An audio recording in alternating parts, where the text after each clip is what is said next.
Good evening, this is TC and English News Edition, and you're watching with me, Ninghui Kim Kongsai. First, the headlines. Kuki MLAs criticize state cabinet resolutions, call them divisive, biased, and communal in nature.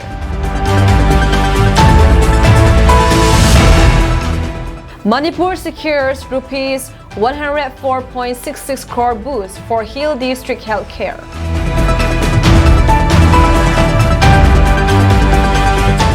Amid escalations in violence in Manipur, 8 companies of Central Armed Police Force arrive in Imphal.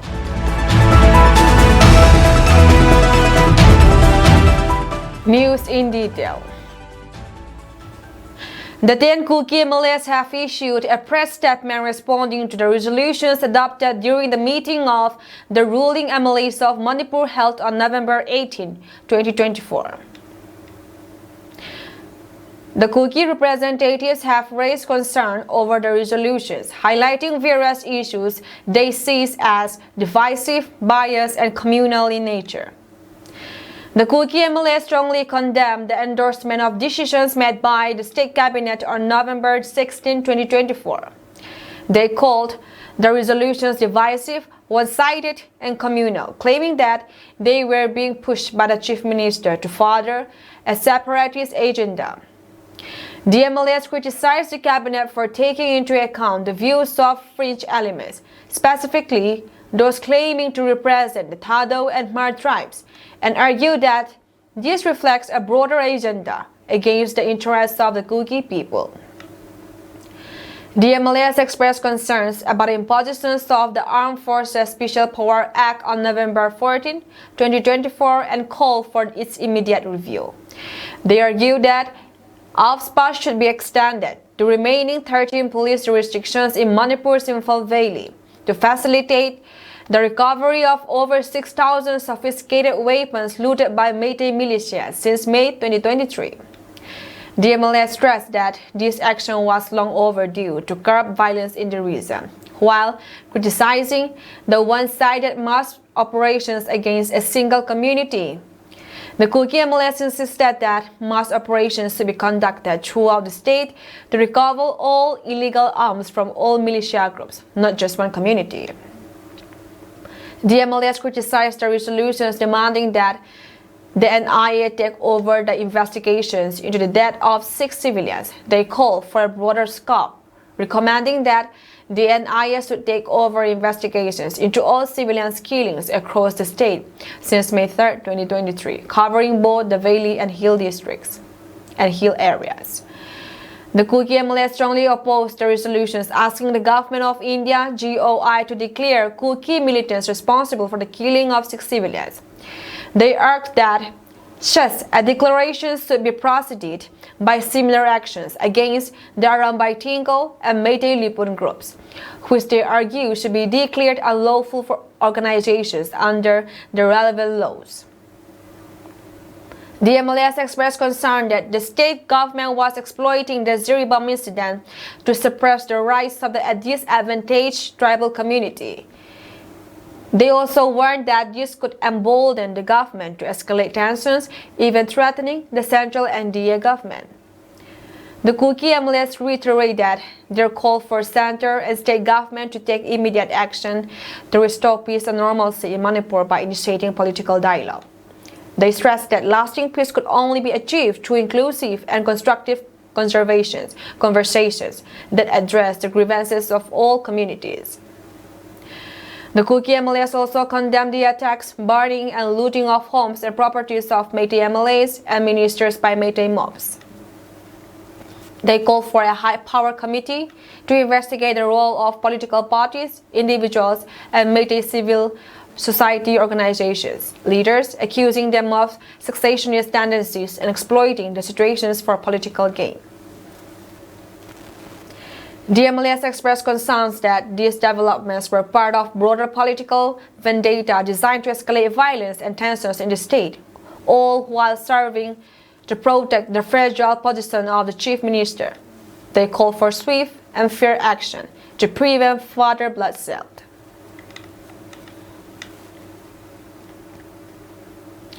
The government of India has approved a significant financial grant to Manipur to improve healthcare infrastructure and services in remote and hill districts. The Ministry of Development of Northeastern Region has sanctioned rupees 10,466.11 lakh to the state under the Prime Minister's Development Initiative for Northeast program.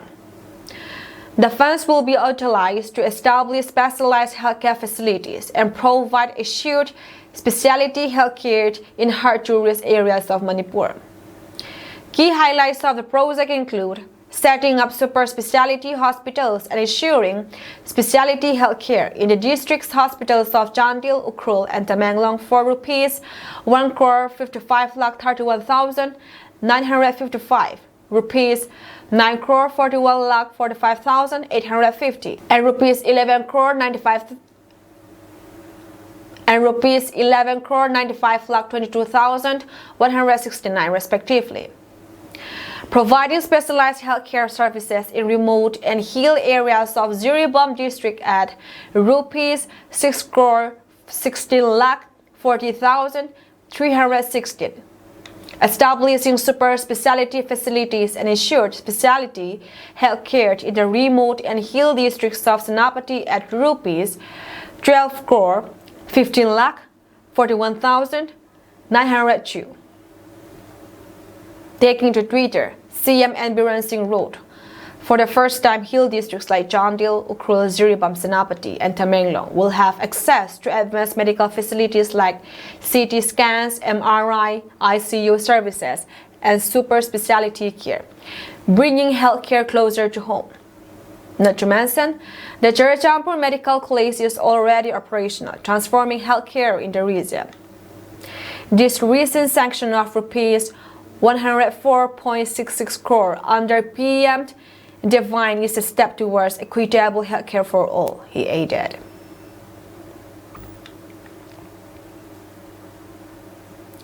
Amid an escalation in violence in Manipur, 8 companies of the Central Armed Police Force (CAPF) have reached the state capital Imphal, and these forces will be deployed in sensitive and fringe areas, an official said. These forces arrived in Imphal on Wednesday, a day after another batch of 11 companies of CAPF reached the state. 4 companies each of CRPF and BSF will be deployed in sensitive and fringe areas of the state, the official said. Of the CRPF companies, 1 belongs to Mahila Battalion. The center recently announced that 50 fresh companies of CRPF will be deployed in Manipur. Violence has escalated in the state as offices of the Congress and the BJP have been ransacked in the hill district of Jiribam last week. The incidents occurred after mobs set fire to residences of 3 BJP legislators, one of whom is a senior minister and a Congress MLA in various districts in Imphal Valley, where an indefinite curfew has been claimed. Security forces also foiled the attempt of agitators to storm the ancestral residence of Manipur Chief Minister Biren Singh on Saturday evening. The violence escalated after 3 women and 3 children belonging to Meitei community had gone missing from a relief camp in Jiribam district after a gunfight between security forces and a suspected Kuki-Zo militants that resulted in the death of 10 insurgents on November 11. Bodies of those 6 were later found over the past few days. More than 220 people have been killed and thousands rendered homeless in ethnic violence between Imphal Valley-based Meiteis and adjoining hill-based Kuki-Zo groups since May last year.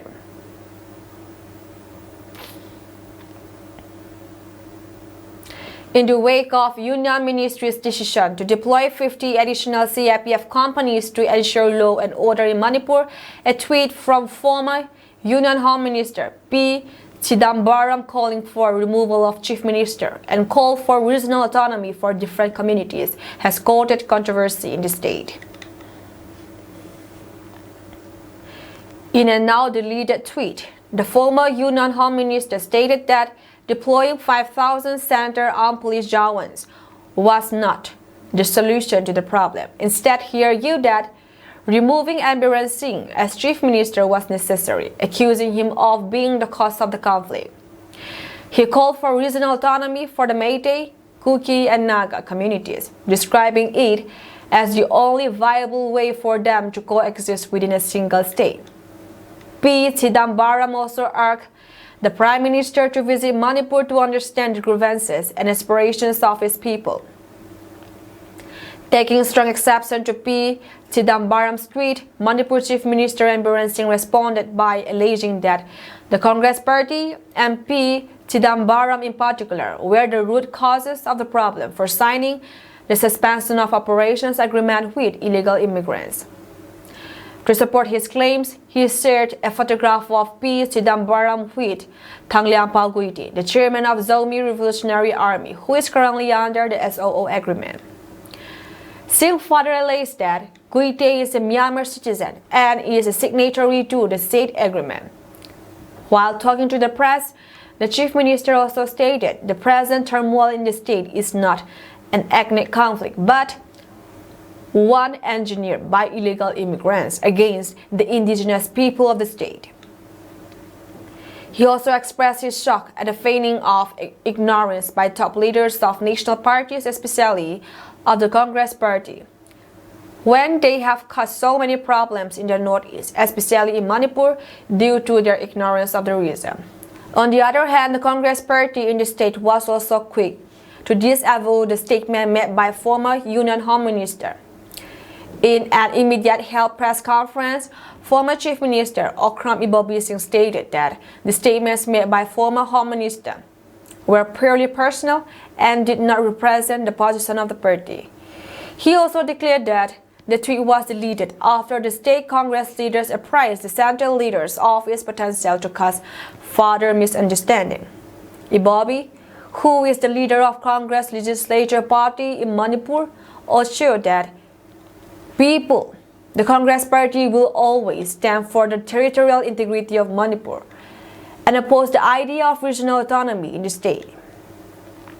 He also reminded that the then Congress government refused to cede the Churachandpur district of Manipur to Mizoram during the signing of the Mizo Accord.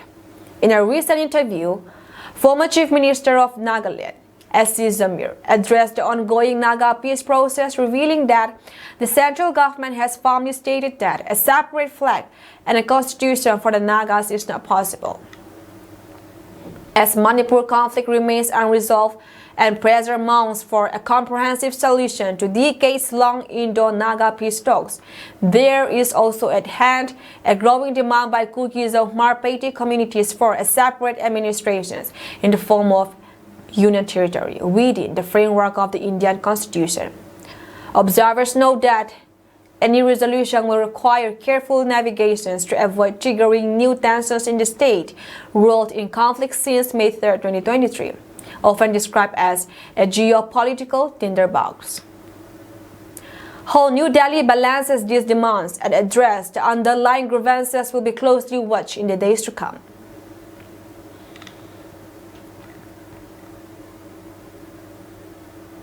The recent cabinet resolutions of the all ruling parties in the state of Manipur is a clear indication of the administration's complicity in the present ethnic persecutions and mass genocide program of Kuki-Zo. The committee have sounded the alarm red since May last year that the incumbent Chief Minister Biren Singh is the mastermind of this political tirade. In fact, the audio record of his candid admission to his involvement on the genocide program has been accepted by the Supreme Court of India for further investigations. Perhaps just meant to investigate, the audio clip of Biren Singh in the case by the Supreme Court of India on the first week of November coincide with the rape, murder, and cheering of late Josang Kimar in Zairon, Zuribam to divert the issue. The aftermath of that incident have earned the reputations of CRPF resorting to Meitei civility by gunning down 11 Kuki-Zo volunteers in pretext of an ambush. However, the recent cabinet resolutions adopted on 19 November 2024 under the incumbent Chief Minister Biren Singh in the absence of 10 Kuki-Zo MLAs is nothing but a biased resolution which is based on sequence of failed attempts to pivot accountability from the political maze of ill-conceived Holocaust on Kuki-Zo community and to trample the rights of minorities, undermining the constitutions of India. Furthermore, the state cabinet's appeal for withdrawal of 6 police stations in the Valley districts under the purview of OFSPA as disturbed tag, abrogations of suspensions of operations of Kuki-Zo UGs, and withdrawal of 9 and 22 Assam Rifles from Churichampur and Kangpokpi from buffer zones, inconspicuous enough that the majoritarian community disapproved for peace and their insatiable appetite to exert political dominance over the minority Kuki-Zo. Casualties of war, whether the victim belonging to Kuki-Zo or the Métis, is rightly regrettable, but the choreographic political drama over the death of 6 individuals from a particular community is preposterously dangerous political discourse. In fact, the perpetrators of all casualties of death, Dharambai Tingle and VBIGs, must be firstly declared as a lawful organization responsible for annihilations of 218 Kuki-Zo individuals, including 1-month-old baby Isak, 7-year-old Tonsing Hangsing, some of whom were gang raped, decapitated, battered, and cheered to death. Therefore, the Committee on Tribal Unity would urge the government of India to intervene politically to dose the present political turmoil by ensuring constitutional protections to minority Kuki-Zo community against the repressive and nepotistic administration sadly led by Biren Singh under Article 239A for lasting peace and stability in the region. In the midst of the unrelenting ethnic violence gripping Manipur, a story of profound loss and fragile hope has emerged, shedding light on the devastating human toll of the ongoing conflict in Manipur. Ningboy Dongal, a Kuki-Zo woman from Bangmul village in Tamenglong district, delivered a baby girl at the Markoli relief camp in Assam. Tragically, this moment of new life coincided with the arrival of her husband, Hauzoel Dongal's mutilated body in Churichampur district of Manipur. Hauzoel had relocated his family to safety of the relief camp amidst the violent ethnic clashes ravaging their homeland. As his wife viewed that approach, he ventured to Zirhat in search of financial assistance to secure her safe delivery. Reports from Kuki Ziribam indicate that Hauzoel was abducted by suspected militants. Witnesses and preliminary investigations revealed that he suffered brutal torture, with his body bearing signs of severe trauma and mutilations. His remains were discovered in a culvert near Anglapur village in Ziribam, sending shockwaves to the community. Unaware of the horrific fate that had befallen her husband, Ningboy went into labor on the same day Hauzoel's body reached Churichampur. While her newborn daughter brought a glimmer of joy, the juxtaposition of birth and death underscored the profound grief enveloping her family. The Kuki-Zo Council has condemned the state government's planned mass operations against Kuki-Zo volunteers, emphasizing that addressing atrocities committed by Dharambai Tingles and Métis militants is paramount. These groups have murdered over 50 Kuki-Zo women and children since May 2023, displaying blatant disregard for human life. Justice must be served for these innocent victims before further actions are taken. Prioritize justice. Address atrocities committed by Dharambai Tingles and Métis militants. NIA investigations should focus on understanding the root cause of Ziribam flare-up accountability.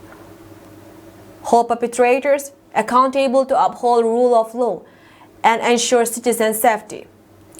Legitimacy question.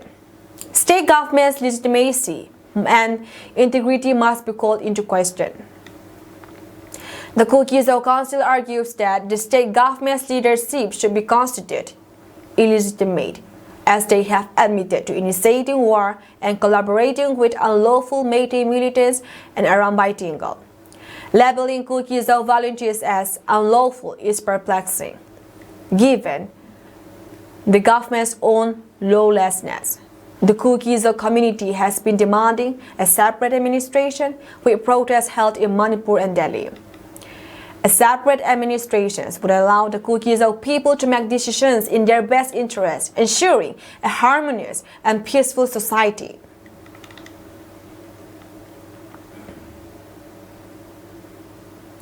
The mother of JDU, MLA KH Joy Kisan Singh in Manipur has lodged a complaint, alleging that Rs 18 lakh in cash and jewelry items worth Rs 1.5 crore were looted by a mob that vandalized the legislature's residence on November 16, police said on Thursday.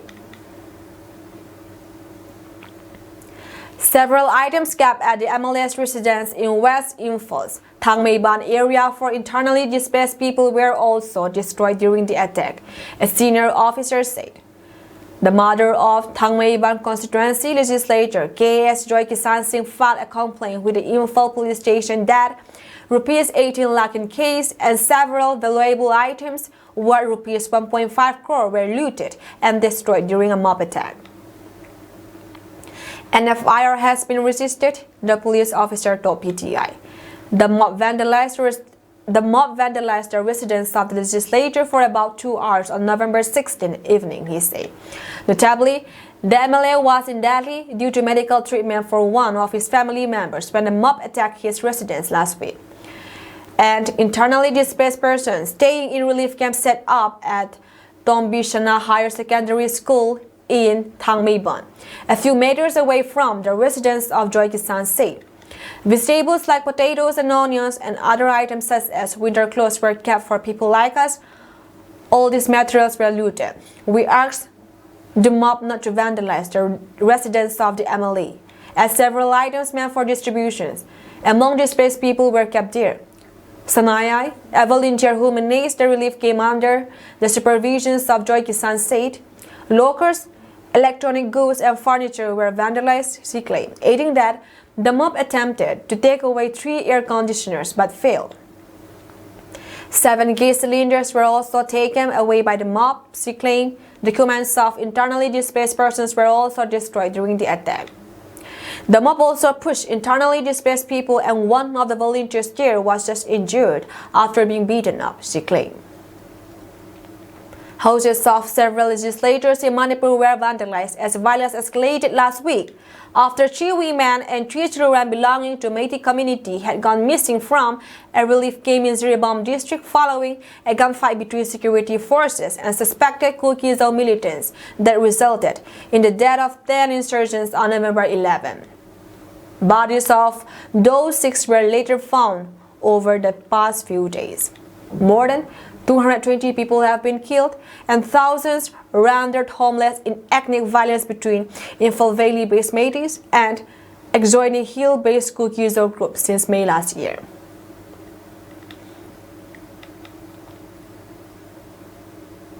Meghalaya High Court's directive has led to a temporary suspension of Northeastern Hill University Nehu students' hunger strike, marking a critical turning point in the ongoing administrative dispute. The court bench, led by Chief Justice I.P. Mukherjee, explicitly directed state authorities to advise striking students about potential medical risks associated with their prolonged hunger strike. The bench emphasized that the central government's decision to constitute a 2-member investigative committee should motivate students to end their protest. Critically, the court noted that for any substantive order, the students' union must be formally informed about 3 key documents. The court earliest order dated November 13, the Education Ministry's communications from November 19, and an office order dated November 14. Following medical advice and court recommendations, the Northeastern Hill University's Students' Union announced the suspension of its indefinite hunger strike on Wednesday. 3 students, including Nehushu President Sandy Sotun, were hospitalized during the protest.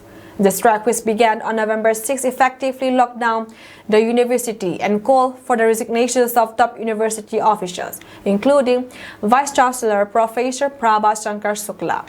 While suspending the hunger strike, students will continue daily sit-in demonstrations from 9 a.m. to 5 p.m.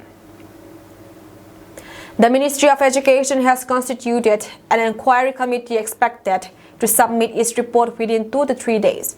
Sotun warned that protests will resume if the ministry fails to address core demands, particularly the removal of current university leadership.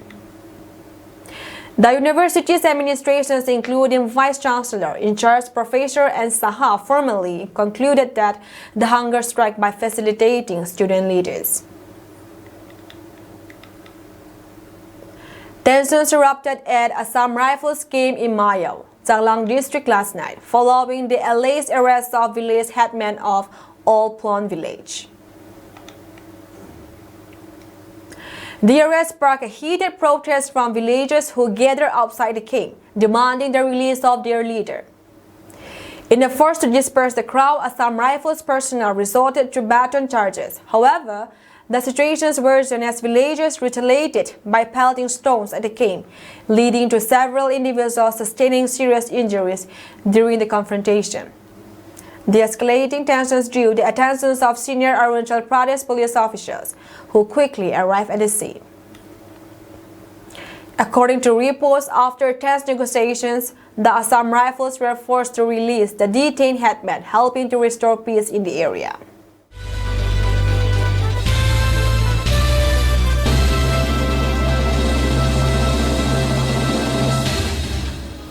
India Meteorological Department (IMD) has forecast heavy rainfall over southern parts of Tamil Nadu and Kerala today. The Met Department predicts that light to moderate rainfall with isolated hailstorm over Andaman and Nicobar Islands, Assam, Meghalaya, Nagaland, Manipur, Mizoram, and Tripura till tomorrow. According to weather agency, dense fog conditions are expected over eastern Uttar Pradesh, Punjab, Haryana, and Chandigarh in the morning and night hours during the next 2 days. The IMD estimated smog and shallow to moderate dense fog conditions are likely in the night and morning hours in Delhi and NCR during the next 2 to 3 days. The Central Board of Secondary Education (CBSE) on Wednesday released the date sheet for Class 10 and Class 12.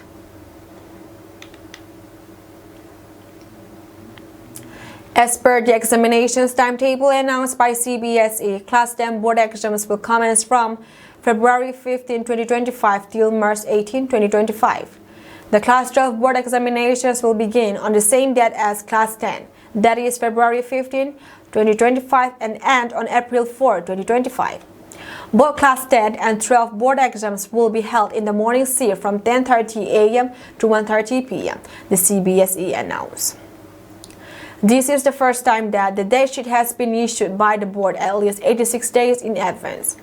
Sufficient gap has been given between two subjects. The date sheet has been prepared by keeping in mind at least 40,000 subject combinations to ensure that no two subjects opted by a student fall on the same day, says CBSE exam controller. The official said the date sheet has been prepared in such a manner to ensure no two subject examinations fall on the same date. The date sheet avoids situations where none of the 40,000 subject combinations fall on the same date, he said. As estimated, 44 lakh students across 8,000 schools in India and abroad will appear in the Class 10 and 12 CBSE board exam 2025.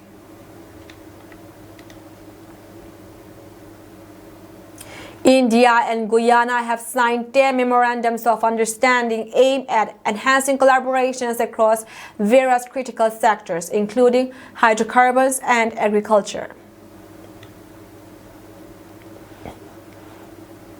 The agreements were inked during Indian Prime Minister Narendra Modi's historic visit to Guyana, marking the first time in 56 years that an Indian Prime Minister has visited the South American nation.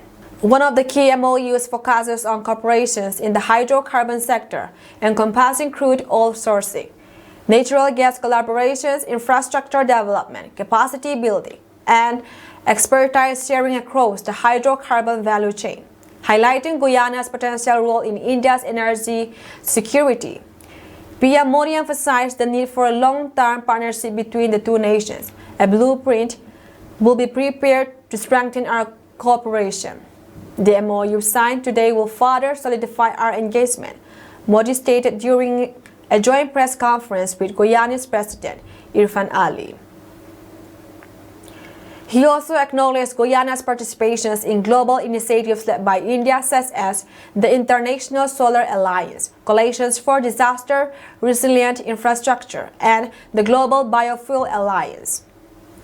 The MOUs were signed in the presence of President Ali, Prime Minister Mark Phillips, and over a dozen cabinet ministers who joined the ceremonial welcome for PM Modi.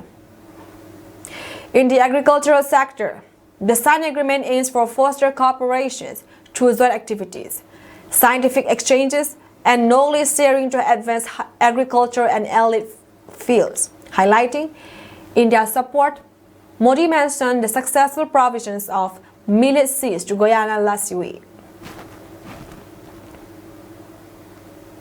Millet seeds to Guyana last year, which contributed to enhancing food security in the region.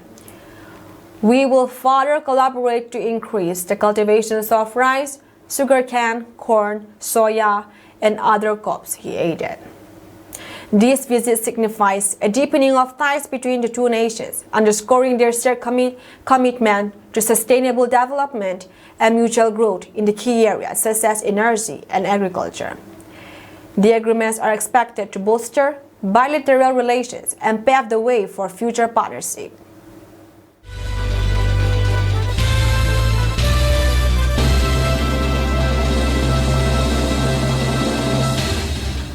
North Korea recently supplied additional artillery systems to Russia to support its war effort against Ukraine, while some of the thousands of North Korean troops deployed in Russia have begun engaging in combat, South Korea's spy agency told lawmakers Wednesday.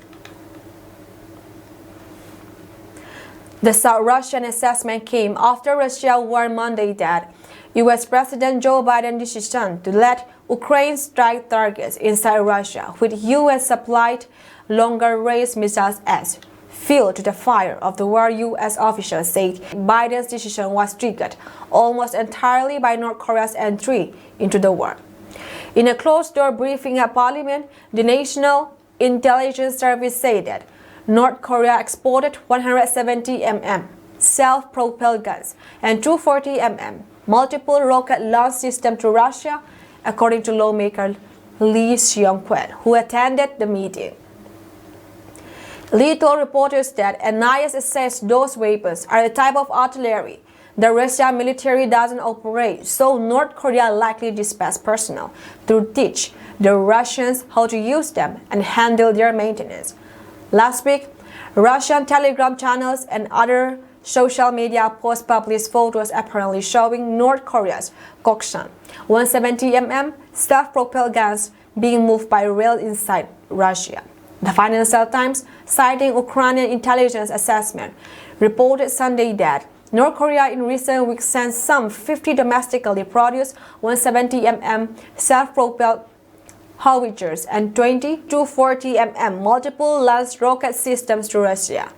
The artillery systems are the latest conventional weapons that North Korea is believed to have provided to Russia, as the two countries are subtly expanding their military cooperations in the face of separate confrontations with the U.S. and its allies. Last month, the NIS said that North Korea has sent more than 13,000 containers of artillery, missiles, and other conventional arms to Russia since August 2023 to replenish its dwindling weapons stockpiles. During its Wednesday briefing, the NIS said that an estimated 11,000 North Korean soldiers in late October were moved to Russia's Kursk region, where Ukrainian troops seized part of its territory this year following their training in Russia's northeast, Lee said. He cited the NIS as saying the North Korean soldiers were assigned to Russia's Marine and Airborne Forces units, and some of them have already begun fighting alongside the Russians on the front lines.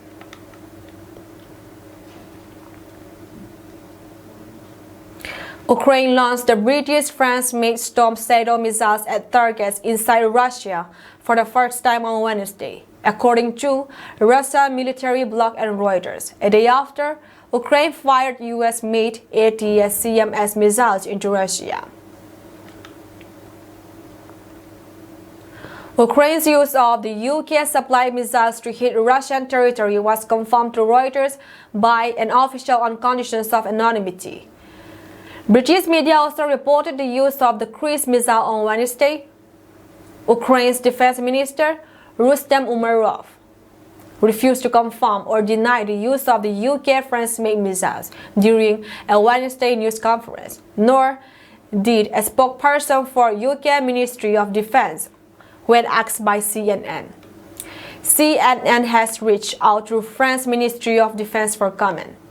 When Umerov was asked if Ukraine used the Storm Shadow missiles to hit a target inside Russia, he replied, "We are using all the means to defend our country, so we'll not go into details. But we are just saying that we are capable and able to respond," Umerov added.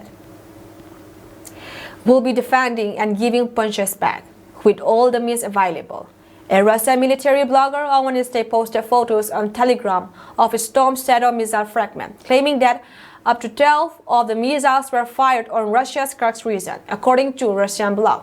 The fragment was photographed in the Russian village of Marino, which is about 35 miles from the Ukrainian border. The fragment has engraving that say Storm Shadow. The fragments in the photo were confirmed to be from a Storm Shadow missile by weapons expert Trevor Bolt, a former senior explosive ordnance technician for the U.S. Army, who reviewed the image for CNN. However, CNN was unable to verify that the Telegram images were taken on Wednesday. A separate video posted on Telegram, which was verified and geolocated by CNN, shows explosions audible from the Russian village of Marino on Wednesday. A weapons expert who reviewed the video for CNN said there are no indications the explosions are from a different type of munition, but it's not possible to definitely say that they are from Storm Shadow missiles. The UK and France have previously supplied the longer-range Storm Shadow missiles for Ukraine to use inside its own borders. The missiles have a range of about 250 kilometers, 155 miles, which is slightly shorter than the range of American ATACMS, 186 miles. BBC's diplomatic correspondent Paul Adams wrote on Wednesday that Ukraine has so far confined the use of Storm Shadow to Kursk region, where Ukrainian troops continue to hold ground. He noted reports were still murky and the target is not known, but Storm Shadow is powerful enough to penetrate bunkers with extreme accuracy. That's all from us tonight, and we thank you for joining our program.